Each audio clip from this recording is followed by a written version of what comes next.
वक्त अमेठी रायबरेली से जुड़ी हुई। अमेठी में राहुल गांधी के पोस्टर लग चुके हैं, रायबरेली में प्रियंका गांधी के पोस्टर लगे हैं। अमेठी में राहुल गांधी के नामांकन की तैयारी चल रही है और कभी भी हो सकता है उम्मीदवारों का ऐलान। अमेठी में कल राहुल गांधी 12 बजे नामांकन करेंगे। ये तैयारी अमेठी के कांग्रेस कार्यकर्ता कर रहे हैं। उन्हें पूरी उम्मीद है कि राहुल गांधी ही चुनाव लड़ेंगे। इस तरह का संकेत अमेठी कांग्रेस कार्यकर्ताओं को पार्टी आलाकमान की ओर से पहुंचा दिया गया है और वहां पर तैयारी शुरू हो चुकी है। न्यूज 18 भी आपको तस्वीरें दिखा रहा है। ये गौरीगंज दफ्तर के बाहर की तस्वीर है, जहां पर बड़े बड़े कटआउट्स राहुल गांधी के लगाए गए हैं। पूरे अमेठी शहर में जगह जगह कटआउट्स लगाए गए हैं और कल एक रोड शो भी करेंगे राहुल गांधी। उनके रोड शो को प्रशासन की मंजूरी मिल चुकी है और रोड शो के साथ ही राहुल गांधी कल 12 बजे के आसपास नॉमिनेशन फाइल करेंगे। ये तैयारी हम आपको दिखा रहे हैं। वहीं रायबरेली की बात की जाए तो यहां पर भी प्रियंका के पोस्टर लगाए गए हैं। रायबरेली कांग्रेस कार्यकर्ता प्रियंका गांधी के पोस्टर लगा रहे हैं। उन्हें पूरी उम्मीद है कि प्रियंका गांधी यहां से चुनाव लड़ेंगी। हालांकि जो कांग्रेस सूत्रों से खबर है, हमारे सहयोगियों ने दिल्ली से जो खबर दी है वो ये कि प्रियंका गांधी चुनावी राजनीति में इस बार नहीं उतरेंगी। उन्होंने रायबरेली से चुनाव न लड़ने का फैसला किया है। वो चुनाव नहीं लड़ेंगी। उनकी जगह पर अब कौन होगा उम्मीदवार, रायबरेली से कौन होगा कांग्रेस का कैंडिडेट, ये सस्पेंस अभी बरकरार है।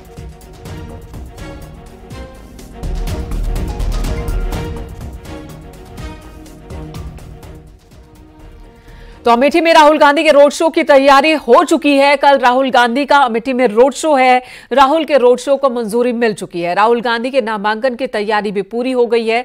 तस्वीरें लगातार हम आपको दिखा रहे हैं। कल राहुल गांधी रोड शो भी करेंगे। अमेठी की जनता के सामने होंगे। 150 से ज्यादा गाड़ियों को मंजूरी मिल गई है। इस रोड शो में 150 से ज्यादा गाड़ियां होंगी, जिसकी मंजूरी प्रशासन से मिल चुकी है। कांग्रेस कार्यकर्ताओं ने भी पूरी तैयारी कर ली है, जो पहले से ही राहुल गांधी का यहां पर इंतजार कर रहे थे। और अब राहुल गांधी कल यहां रोड शो करेंगे और उसके बाद नामांकन दाखिल करेंगे। 12 बजे के आसपास रोड शो के बाद नॉमिनेशन फाइल करेंगे। बताया यह जा रहा है कि 9:30 से 10 बजे के आसपास अमेठी पहुंचेंगे राहुल गांधी। जो जानकारी हमारे सहयोगियों ने हम तक पहुंचाई है वो हम आपको बता रहे हैं कि कल 9:30 से 10 बजे के बीच सुबह राहुल गांधी अमेठी पहुंचेंगे, फिर एक रोड शो करेंगे। 150 से ज्यादा गाड़ियां इस रोड शो में होंगी। प्रशासन की ओर से ग्रीन सिग्नल रोड शो को मिल चुका है। पर्चा पहले ही खरीद लिया गया है और कल 12 बजे नॉमिनेशन करेंगे राहुल गांधी। हालांकि औपचारिक ऐलान का कांग्रेस की ओर से अभी भी इंतजार है। अमेठी से राहुल गांधी के चुनाव लड़ने की चर्चा के बाद इस वक्त कांग्रेस कार्यालय में, जो कि अमेठी का केंद्रीय कार्यालय है, वहां पर युद्ध स्तर पर तैयारियां शुरू हो गई हैं। आप देख सकते हैं ये वो रथ है जिसके जरिए कल राहुल गांधी नामांकन करने के लिए कलेक्ट्रेट पहुंचेंगे और इसको अब सजाया जा रहा है। हाथ बदलेगा हालात, लड़ेगा इंडिया, जीतेगा इंडिया। इसमें राहुल गांधी के साथ गठबंधन के साथ ही सपा मुखिया अखिलेश यादव समेत कांग्रेस के दिग्गज नेताओं की फोटो लगाई गई है। आप देख सकते हैं कि ये एक रथ बनाया जा रहा है जिसके जरिए राहुल गांधी पहुंचेंगे और साथ ही साथ दूसरी तरफ आप देखेंगे तो यहाँ पर भी इस तरह के कई वाहन जो हैं वो राहुल गांधी के नामांकन में शामिल होंगे। इस गाड़ी पर जो कांग्रेस की मैनिफेस्टो है उसका जिक्र किया गया है। 5 न्याय और 25 गारंटियों का जिक्र किया गया है। ऐसे में क्या तैयारी की गई है नामांकन की, उससे जुड़ी जानकारी के लिए इस वक्त हमारे साथ मौजूद है कांग्रेस प्रवक्ता अनिल सिंह साहब। अनिल सिंह साहब, क्या क्या तैयारियां की गई हैं? ये रथ सज रहे हैं। हाँ, ये रथ है और यहाँ की सारी पब्लिक, भारी संख्या में लोग रहेंगे और हमारे सब पदाधिकारी रहेंगे। कुछ यहाँ के जो पारंपरिक लोक नृत्य हैं वो रहेंगे। हाथी घोड़ा सब लोग जो काम करता है सब राहुल गांधी के स्वागत में आके खड़े रहेंगे। तो हाथी घोड़े भी जाएंगे कलेक्ट्रेट तक? नहीं, कलेक्ट्रेट नहीं जाएंगे, लोग स्वागत में खड़े रहेंगे जगह जगह। जी तो क्या क्या और कब तक उनके यहाँ पर पहुँचने की उम्मीद है और कौन कौन बड़े नेता शामिल हो सकते हैं नामांकन? राहुल गांधी जी रहेंगे, पूरा परिवार रहेगा। आदरणीय सोनिया गांधी जी रहेंगी, प्रियंका गांधी जी रहेंगे, वाड्रा भी संभवतः रहेंगे, जो सुनने में आ रहा है। पूरा परिवार रहेगा और हमेशा आते थे, कोई पहली बार नहीं, हमेशा लोग आते रहे। कितना उत्साह है इसको लेकर? बहुत उत्साह है, बहुत भीड़ का आप देखिएगा, अपार भीड़ रहेगी। क्योंकि 2019 में लोगों ने अपना सम्मान और गौरव खोया था, एक भूल हुई थी लोगों से। पुनः वापस पाने के लिए अपने नेता के लिए सब लोग लालायित हैं। कल अपार भीड़ के साथ अपने नेता का स्वागत करेंगे।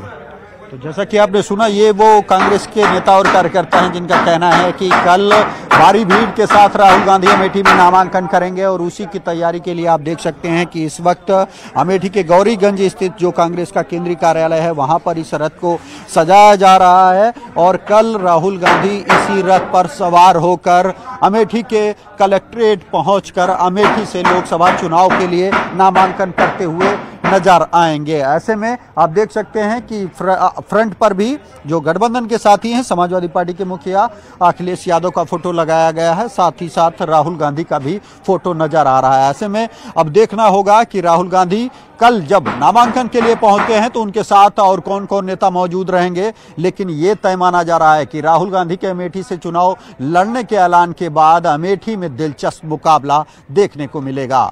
4 जून को अमेठी की जनता ने किसके पक्ष में फैसला किया ये 4 जून को पता चलेगा, लेकिन उससे पहले अमेठी में दिलचस्प लड़ाई सभी को देखने को मिलेगी। कैमरामैन अनिल मौर्य के साथ राजीव प्रताप सिंह, न्यूज 18 अमेठी। और अमेठी से राजीव सिंह, रायबरेली से मोहन, दिल्ली से शंकर आनंद इस वक्त हमारे साथ जुड़ चुके हैं। सभी के पास चलेंगे। राजीव, सबसे पहले आपके पास ही आते हैं। अमेठी के कार्यकर्ता उत्साहित हैं, तैयारी रोड शो को लेकर हो रही है, ठोका पीटी देखने को मिल रही है, तुरंत के तुरंत पोस्टर ठोके जा रहे हैं, गाड़ी तैयार की जा रही है, वो रथ तैयार किया जा रहा है जिस पर राहुल गांधी नजर आएंगे रोड शो के दौरान। ये बताइए, पोस्टर में 2 लड़कों की जोड़ी वाली तस्वीर दिख रही है, इस बार भी अखिलेश यादव की भी फोटोग्राफ है, क्या वो भी नजर आएंगे?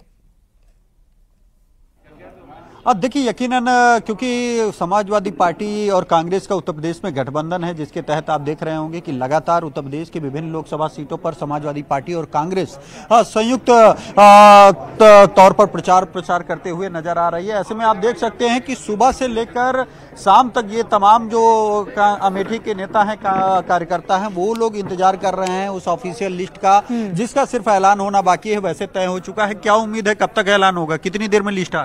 यहाँ उम्मीद ऐलान की नहीं, कल नया सुबेरा होगा जब सूरज की रोशनी खिलेगी तो हमारा नेता यहाँ पर आके कल नॉमिनेशन का दिन है। अब कोई जो ना घोषणा की जरूरत नहीं है और हमारे नेता को कोई घोषणा की जरूरत नहीं है। अमेठी घोषणा की जरूरत नहीं। क्या तैयारी है कल के लिए? हम लोग उसी तैयारी में लगे हैं, कल के नामांकन की तैयारी में। जितना अच्छे से अच्छा हो सकता है उतना अमेठी में जनसैलाब उमड़ेगा कल नामांकन में कि राहुल में, गांधी परिवार में अमेठी हो जाएगी कल। जैसा कि आपने सुना कि जनसैलाब, बिल्कुल राजीव, 4-5 दिन पहले ही कांग्रेस दफ्तर को धो पोंछ कर तैयार किया गया, साफ सुथरा किया गया और अब रोड शो की तैयारी चल रही है।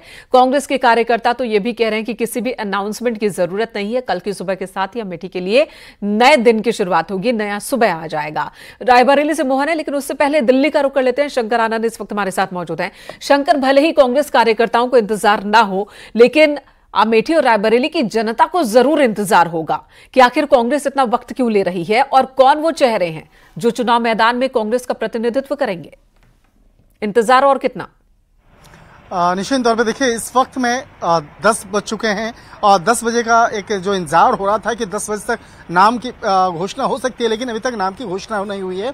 और अगर इतिहास के पन्ने को अगर पलटते हैं तो कांग्रेस के इतिहास को देखा जाए तो आज की जो तारीख है और साल 1981 की वो घटना जो है वो याद आती है, जब राहुल गांधी के पिता स्वर्गीय राजीव गांधी पहली बार सियासत में पैर रखे थे और उस वक्त में यही वो समय था जिस तरह से जो स्थिति बनी है वो आखिरी वक्त में, आखिरी दिन में उन्होंने नामांकन किया था। क्योंकि साल 1980 में राजीव गांधी के भाई जो संजय गांधी हैं वो पहले वहां पे अमेठी से चुनाव लड़ते थे। हालांकि बाद में उनके इंतकाल के बाद अचानक जिस तरह से दुर्घटना हुई, उसके बाद आखिरी दिन में, आखिरी वक्त में राजीव गांधी वहां से नामांकन किए थे। तो वो वाली घटना जो है वो आज फिर से दोहराई जा रही है, वही घटना याद आ रही है। और निश्चित तौर पे अगर कहा जा सकता है अमेठी की बात शंकर, वाकई ऐसा पहली बार नहीं है जब किसी सीट पर आखिरी पल में कैंडिडेट को लेकर अनाउंसमेंट हो। बीजेपी ने भी रायबरेली से आज ही अपने कैंडिडेट को अनाउंस किया है, कैसरगंज से आज ही अपने कैंडिडेट को लेकर अनाउंस किया है। लेकिन राहुल गांधी 15 साल यहां से सांसद रहे, पहली बार वो अमेठी नहीं आ रहे, 15 साल यहां से सांसद रहे, पिछले लोकसभा चुनाव में हार मिली है और इस बार भी राहुल गांधी को लेकर कहा जा रहा था कि वो यहां से लड़ेंगे, वायनाड के मतदान के बाद लड़ेंगे, लेकिन उसके बाद भी ऐलान नहीं हुआ। तब लोगों के मन में तो आएगा कि आखिर ये दूरी क्यों? क्या राहुल गांधी कांग्रेस बहुत कॉन्फिडेंट है कि राहुल गांधी वहां से लड़ेंगे तो जीत ही जाएंगे, उनके वहां होने ना होने का कोई फर्क नहीं पड़ता अमेठी पर, या फिर कोई और वजह है? यह भी हम जानने की कोशिश करेंगे, लेकिन रायबरेली का रुख कर लेते हैं, वहां का हाल भी जान लेते हैं। मोहन हमारे साथ रायबरेली से मौजूद है। रायबरेली में भी प्रियंका गांधी के पोस्टर लग चुके हैं मोहन, लेकिन अंदर खाने से जो खबर आ रही है कि प्रियंका गांधी चुनाव नहीं लड़ेंगी, यानी कि जो रायबरेली का इंतजार है प्रियंका को लेकर, वो अभी इंतजार ही रहेगा। प्रियंका यहां पर चुनाव प्रचार में जरूर आ सकती हैं, लेकिन शायद लड़ेंगी नहीं। जी मीरका, जिस तरीके से कांग्रेस के कार्यकर्ता यहाँ पे दावा कर रहे हैं कि प्रियंका गांधी यहाँ से चुनाव लड़ेंगी, उनका उत्साह भी देखते बनता है। वो अभी भी औपचारिक ऐलान के इंतजार में है कि कब कांग्रेस का शीर्ष नेतृत्व जो है यहाँ पे प्रियंका गांधी के नाम का ऐलान करे, जिसके बाद जो उनकी तैयारियां हैं उसको और मुकम्मल हो जाएं। जिला प्रशासन द्वारा कांग्रेस ने जो है रोड शो जुलूस की अनुमति भी ले ली है, सारी तैयारियां पूरी हैं और इनको 100% ये यकीन है कि प्रियंका गांधी रायबरेली से लोकसभा का चुनाव लड़ेंगी। जी बहुत बहुत धन्यवाद आप सभी का इस वक्त पूरी जानकारी देने के लिए। इंतजार करते हैं हम भी उस लिस्ट का जिसमें अमेठी और रायबरेली से कैंडिडेट्स के नाम होंगे, और तब देखते हैं कि आखिर कांग्रेस की ओर से किन्हें उम्मीदवार बनाया जाता है। फिर लौटेंगे आपके पास। इधर मध्य प्रदेश के मुरैना श्योपुर में प्रियंका गांधी एक रैली के दौरान भावुक हो गई हैं। दरअसल प्रियंका गांधी पार्टी प्रत्याशी सत्यपाल सिंह सिकरवार के समर्थन में मुरैना में रैली कर रही थी, और इसी दौरान प्रियंका अपने पिता राजीव गांधी को याद कर रही थी और भावुक हो गई। 19 साल की उम्र में जब मैं अपने शहीद पिताजी के टुकड़े घर लाई तो मैं नाराज थी इस देश से, मैं नाराज थी। मेरे दिल में यह भावना थी, मैंने अपने पिता को भेजा, तुम्हारा काम था सुरक्षित रखना। मैंने अपने पिता को हिफाजत से तुम्हारे पास भेजा और तुमने ये टुकड़े लौटा दिए मुझे, और वो टुकड़े इस झंडे में लपेटे हुए थे, देश के झंडे में। मैं नाराज थी। मैं समझती हूं शहादत का क्या मतलब है।